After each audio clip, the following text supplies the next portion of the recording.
तो guys welcome back to my new video. और आज मैं आपको बताऊंगा कि आप किस तरीके से अपना स्टॉक का सिलेक्शन कर सकते हैं और उनमें से स्विंग की अच्छी पोजीशन ट्रेड बना सकते हैं। आज मैं लाया हूं 5 ऐसे स्टॉक्स जिनमें आप स्विंग के अच्छी पोजीशन बना सकते हैं और बढ़िया प्रॉफिट निकाल सकते हैं। तो मैं आपको ये निफ्टी बैंक का चार्ट पहले दिखाता हूँ कि इसमें किस तरीके से फॉल आया और किस तरीके से इसने रिकवरी दी। तो आज जब मार्केट ओपन हुआ तो आप देख सकते हो पहली 15 मिनट की कैंडल जो थी ये यहाँ पर ये कैंडल थी। इस कैंडल पे कहीं पे इन्वर्टेड हैमर बना। इन्वर्टेड हैमर बनने के बाद एक बड़ी सी ग्रीन कैंडल बनी। उसके बाद फिर पिन बार इस तरीके से कैंडल बनती है, यानी कि ये सिर्फ ओनली वन मोमेंटम, सिर्फ सिंगल मोमेंटम ये था। उसके बाद पूरा दिन मार्केट साइड पे रहा। हालांकि जब भी कैंडल इधर उधर मूव हो रही थी तब प्रीमियम बढ़ रहे थे, लेकिन फिर भी प्रीमियम इतनी तेजी से नहीं बढ़ रहे थे जितनी आप एक्सपेक्ट कर सकते हो एज अ मोमेंटम ट्रेडर। तो चलिए, ये तो हो गई निफ्टी की बात। अब अपन अपने स्टॉक्स पे चलते हैं। पहला स्टॉक है मेरा पीसीबीएल। पीसीबीएल स्टॉक बहुत अच्छे से कंसोलिडेट हुआ है। एक बढ़िया सा मूव दिया था इसने लास्ट टाइम पर। यहाँ से मैं आपको मार्क करके दिखा रहा हूँ। ये एक शानदार मूव था। लगभग इस पोजीशन पर एंट्री हुई है लोगों की। ये सेकंड टाइम पर एंट्री। यहाँ पर ये गया, यहाँ पे सपोर्ट लिया और यहाँ तक की ये रैली पूरी पूरी कैच करते। और अब जब ये मूव कंप्लीट हो गया इस सपोर्ट लाइन के ऊपर, ये पहले इसका रेजिस्टेंस था जो कि अब बाद में इसका सपोर्ट बन चुका। तो जब से इसने सपोर्ट यहाँ पर कैंडल वगैरह बनाई है, तो आप देख सकते हो वन डे डेली फ्रेम का चार्ट है। इसने बैक टू बैक 2 हैमर बनाए, एक पहले इन्वर्टेड हैमर, फिर हैमर, उसके बाद फिर हैमर। इस हिसाब से इसने एक बहुत बढ़िया प्राइस का कंसोलिडेशन किया। उसके बाद इसने अभी तक का जितना भी बड़ा मूव दिया है उसके बाद इसका एक रीटेस्ट भी हुआ है जो कि 61%। मैंने फिबोनाची इसमें पहले से प्लॉट किया हुआ था, मुझे खुद भूल ना जाऊँ इसलिए। यहाँ से अपन लगा के देखेंगे तो स्विंग पूरा अपना फिबोनाची अपना 60% रीटेस्ट कर चुका है। 60%, 61% रीटेस्ट करने के बाद अब ये फिर से अपना हाई ऊपर लगाने की तैयारी कर रहा है। तो अभी अपना ये 5 EMA के ऊपर 5 EMA के ऊपर सपोर्ट करते हुए ऊपर जा रहे हैं। 5 EMA की स्ट्रेटजी आपको पता ही होगी कि 5 EMA के साथ क्या होता है। अगर कोई भी कैंडल ऊपर ऊपर जैसे कि ये ऊपर से गैप बीच में छूट रहा है, टच नहीं हो रही, तो प्राइस नीचे जाएगा। सेम इसमें भी है, अगर नहीं टच हो रही तो प्राइस ऊपर जाएगा। वो किसी दूसरी वीडियो में कर दूंगा मैं आपके लिए, लेकिन फिलहाल ये है पीसीबीएल का स्टॉक एकदम शानदार पोजीशन साइनिंग के लिए। वॉल्यूम भी धीरे धीरे इंक्रीज हो रहा है।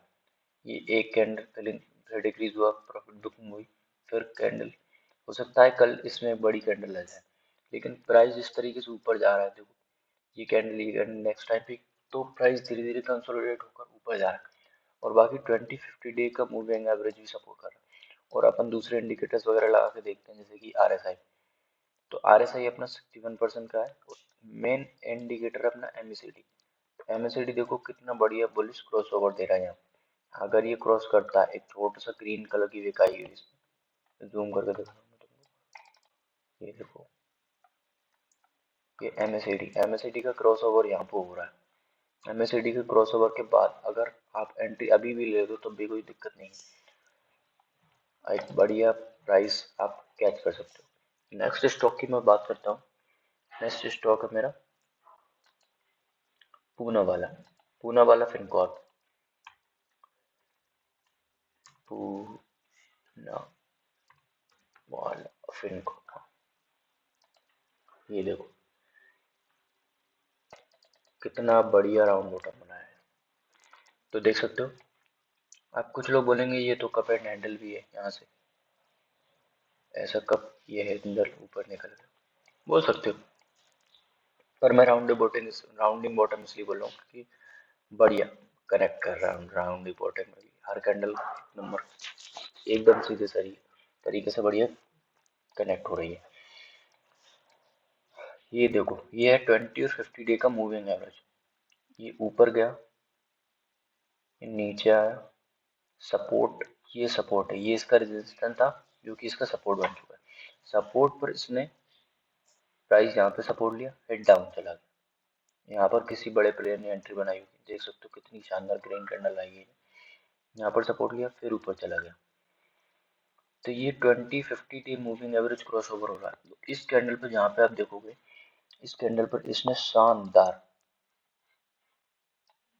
लगभग ये यहाँ पर एक बहुत बढ़िया कंसोलिडेशन क्रॉसओवर के बाद कितनी बढ़िया रैली आई है, लगभग 360 370 से 410 तक की रैली। हाँ, आप यहाँ तक भी होल्ड कर सकते हो 446 तक, पर ये रैली भी कोई कम नहीं है, बहुत बढ़िया रैली मैं कहूँगा इसको, है ना। एक शानदार रैली मान सकते हैं।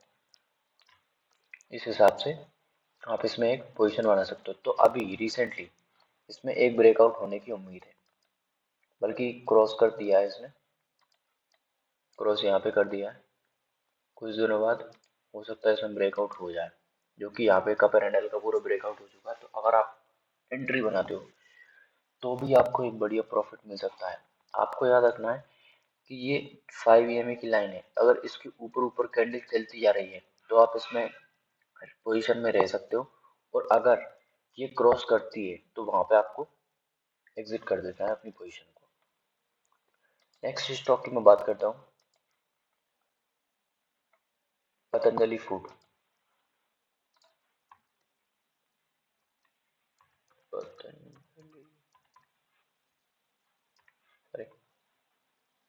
पतंजलि फूड, इसमें एक शानदार price pole and flag pattern बना हुआ है, और ये होता है एक price continuation pattern. Price continuation मतलब प्राइस किस तरीके से कंटिन्यू चलता जाएगा। फ्लैग एंड पोल पैटर्न का यही होता है, अगर कि वो ऊपर की तरफ जा रहा है तो वो धीरे धीरे ऊपर की तरफ जाता रहेगा, और ये इसका सपोर्ट बन जाता है। मैं आपको इसमें प्लॉट करके दिखाता हूँ एक बार। ये देखो, सेम इधर भी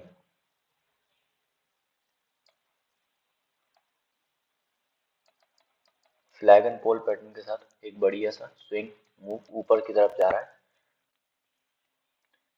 इसमें ऐसा होगा कि प्राइस बार बार इस लाइन पर टच सपोर्ट लेगा और ऊपर जाएगा, बार बार सपोर्ट लेगा और ऊपर जाएगा। और एक और बात, ये 20 मूविंग एवरेज पर सपोर्ट ले रहा है। प्राइस 20 मूविंग एवरेज पर बार बार सपोर्ट ले रहा है, और जब भी 20 मूविंग एवरेज को तोड़ रहा है तो प्राइस या तो 50 मूविंग एवरेज पर सपोर्ट ले रहा है या फिर अपनी बेस लाइन पर सपोर्ट ले रहा है। तो इस तरीके से आप इसमें एक बढ़िया पोजीशन बना सकते हो। यहाँ पे एक बढ़िया शानदार रेक्टेंगल था, डब्ल्यू फॉर्म हुआ ये। डब्ल्यू फॉर्म के बाद इसने ऊपर ब्रेकआउट किया, लेकिन बाद में ये फिर से रीटेस्ट करने के लिए आया, तो बड़े प्लेयर ने यहाँ पे एंट्री बनाई। देख सकते हो ग्रीन कैंडल 1 2 3 4। तो इस हिसाब से फिर ये कितना लंबी रैली करके गया। अब मैं इसमें इसलिए बुलिश हूँ क्योंकि यहाँ पर इसमें एक बहुत बढ़िया ग्रीन कैंडल आई है। इस ग्रीन कैंडल के बाद आप देख सकते हो प्राइस अपर हाफ की जा रहा है, तो आप इसमें एक बढ़िया पोजीशन बना सकते हो और प्रॉफिट भी निकाल सकते हो। नेक्स्ट स्टॉक की मैं बात करता हूँ, वो है अपना JSW एनर्जी।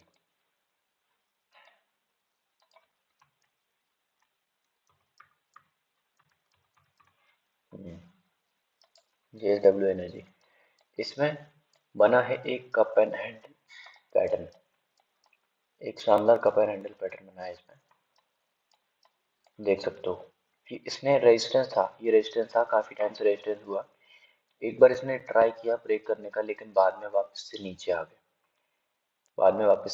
गया, रीटेस्ट करने के लिए। क्या होता है पैटर्न में, ऐसा होता है अगर पैटर्न इनकम्प्लीट है तो वो उस पैटर्न को पूरा कंप्लीट करेगा, उसके बाद ही ब्रेकआउट करेगा। अगर पैटर्न कंप्लीट हो जाता है उसके बाद अगर आप उसमें एंट्री लेते हो तो आराम से इजीली आपका प्रॉफिट बन जाएगा। लेकिन पैटर्न अगर इनकम्प्लीट हो और आपने उसमें एंट्री ले ली तो कई बार आपको बड़े बड़े लॉस हो सकते हैं। अगर किसी ने यहाँ पे एग्जिट एंट्री ली होगी कि चलो प्राइस गया, तो उसके बाद क्या होगा, देखो 460 पर एंट्री ली थी तो 408 400 पर आ गया। इसमें ऐसा होता है कि पैटर्न अगर फॉलो कर रहा है कोई चार्ट तो उस पैटर्न के हिसाब से अपन को चलना पड़ता है। सेम सीन ये और जब भी कोई पैटर्न होता है तो उसका एक रीटेस्ट होता है, जैसे फ्लैग एंड फोल्ड पैटर्न हुआ, कप एंड हैंडल पैटर्न हुआ, सब कुछ होता है। इसमें ऐसा भी हो सकता था कि इसमें एक और हैंडल बन जाए इस तरीके से, 3 हैंडल, डबल हैंडल भी हो सकते हैं, कप एंड हैंडल के साथ 2 हैंडल भी बन सकते हैं। इन्वर्टेड कप एंड हैंडल होता है और सिंगल कप एंड हैंडल होता है।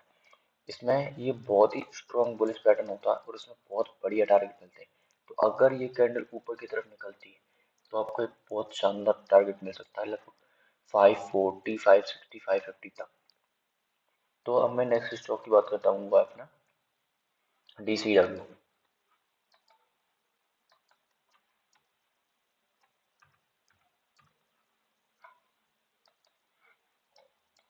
ये है अपना रेक्टेंगल पैटर्न। ये रेक्टेंगल पैटर्न था जिसको मैं कई दिनों से वॉच कर रहा था, और ये फाइनली इसने अपना एक बहुत बढ़िया शानदार ब्रेकआउट किया है। इतने दिन से देख रहे होंगे तो आप देख रहे होंगे कि यहाँ से बुलिश 2050 में क्रॉसओवर आया, कितनी शानदार रैली हुई।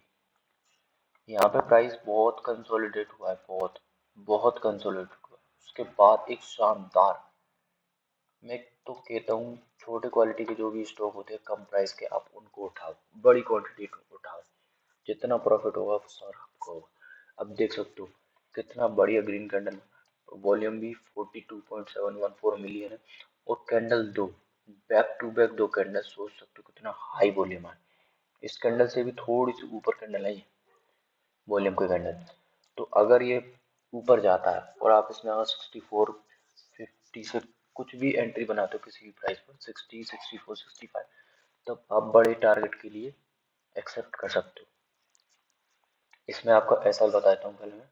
एसएल रहेगा अपना 60 तक, 60 या 57, 55 तक। पहला एसएल ये रहेगा, दूसरा एसएल ये रहेगा, मार्क कर देता हूँ मैं। फर्स्ट एसएल आपको ये रहेगा यहाँ पर,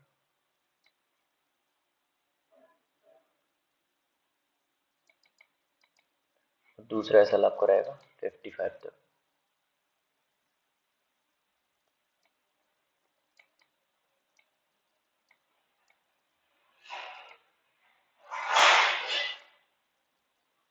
फिफ्टी फाइव तक का आपका दूसरा एसएल रहेगा। तो इस हिसाब से आप अंदाजा लगा लो कितना बढ़िया टारगेट आपको मिल सकता है। ठीक है ना, ये पहला ऐसा, ये दूसरा ऐसा, इन दोनों के साथ आप बढ़िया से कंफर्टेबल कर सकते हो, बढ़िया बना सकते हो प्रॉफिट अपना। नेक्स्ट स्टॉक के बारे में बताता हूँ आपको। सॉरी, कंप्लीट हो गया तो सारे PCBL, मैंने सारे आपको स्टॉक बता दिए। PCBL, JSW, और भी जितने भी चारों पांच स्टॉक थे मैंने आपको पूरे सजेस्ट कर दिए। एक बात और मैं कहना चाहूँगा, देखो जब भी हम स्विंग ट्रेड करते हैं तो हम होल्ड करते हैं प्रॉफिट को, स्टॉक्स को होल्ड करना पड़ता है डेली डेली। अगर आप देख रहे हो स्टॉक को, कोई भी स्टॉक आपने होल्ड किया, मान लो पोर्टफोलियो बनाया, तो डेली डेली आपको नहीं देखना। मार्केट एक्सपेक्टेशन करता है कि आप एक दिन में, कभी कभी ऐसा होगा कि प्राइस डाउन चले जाए फिर अप चला जाए, तो आपको ऐसा नहीं करना कि प्राइस अगर मान लो डाउन चला गया, जितने अपन ने बाइंग करी उससे 2-4 रुपए नीचे चल रहा है, अब बड़ी क्वांटिटी, मान लो किसी ने 1000 क्वांटिटी खरीद ली, तो वो 4 रुपए नीचे चल गया, तो मुझे तो 4,000 का लॉस हो गया। ऐसा नहीं करना, याद रखना 915 से 330 तक अगर प्राइस डाउन जा रहा है और ऊपर आ रहा है, तो इसका मतलब ये है कि वो अपना सपोर्ट नहीं तोड़ रहा। हाँ, जितना ऐसा अपन ने रखा, अगर वो उसको तोड़ता है, वहां तक आता है, तो फिर अपन बाद में उसको रेफ करेंगे, लेकिन होल्ड करने की जो कैपेसिटी है ना, वो होनी चाहिए। क्योंकि प्राइस मार्केट का काम चल रहा है, मार्केट फ्लक्चुएट करेगा, मार्केट जब फ्लक्चुएट करेगा तो सारे शेयर में ऊपर ऊपर नीचे उतार चढ़ाव आएगा। इसका मतलब ये नहीं कि नहीं अपन उसको छोड़ के निकाल लें, ऐसा नहीं करना। तो चलिए, मिलता हूँ आपसे अगले वीडियो में और बताता हूँ आपको अगले स्विंग स्टॉक्स। तब तक के लिए आप इनमें इन्वेस्ट कीजिए, इनको रडार पर रखिए, उनमें एंट्री बनाइए, उसके बाद प्रॉफिट कमाइए। स्क्रीनशॉट मुझे भेजना, कमेंट करके बताना। चल तो मिलता हूँ आपको नेक्स्ट वीडियो, तब तक के लिए बाय बाय।